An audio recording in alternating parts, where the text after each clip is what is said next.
தற்போதைய அண்மை செய்தி. திண்டுக்கல் மாவட்டத்தில் போலீசாரை தாக்கி தப்ப முயன்ற ரவுடி மீது துப்பாக்கிச்சூடு நடைபெற்றுள்ளது. அண்மை செய்தியாக பார்த்து வருகிறோம்.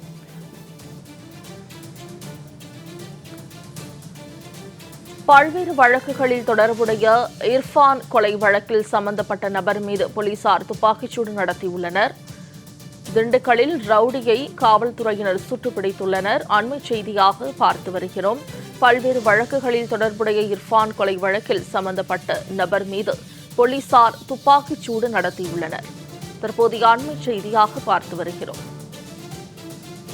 கூடுதல் தகவல்களை செய்தியாளர் பாலாஜி வழங்க கேட்கலாம். பாலாஜி, கூடுதல் விவரங்கள்.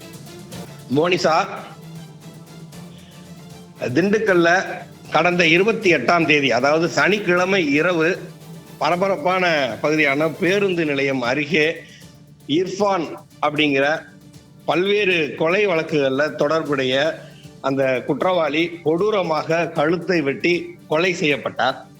இந்த வழக்கில் கைது செய்யப்பட்ட ரிச்சர்டு சச்சின் அப்படிங்கிற நபரை திண்டுக்கல் அருகே இருக்கக்கூடிய மாலப்பட்டி பகுதியில் விசாரணைக்காக போலீசார் அதிகாலையில் அழைத்து சென்றதாக கூறப்படுகிறது.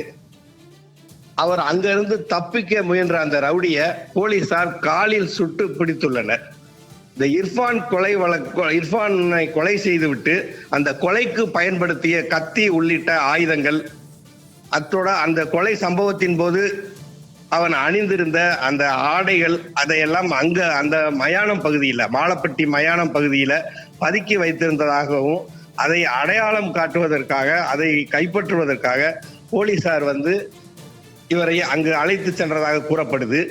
அங்க இருந்த ஆயுதங்களை எடுத்து கொடுக்கும் போது காவலர்களை எதிர்த்து அவர் தாக்கியுள்ளார்.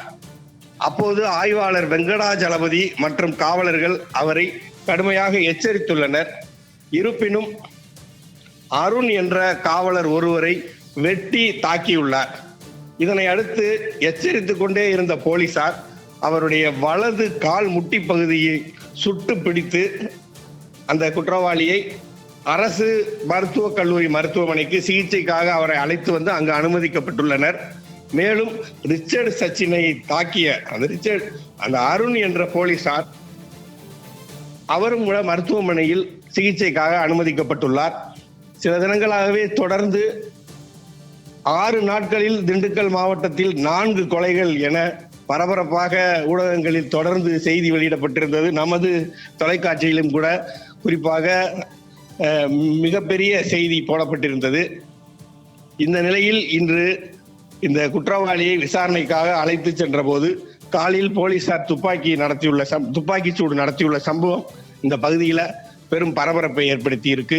மோனிசா, பாலாஜி, தகவல்களை பதிவு செய்தமைக்கு நன்றி.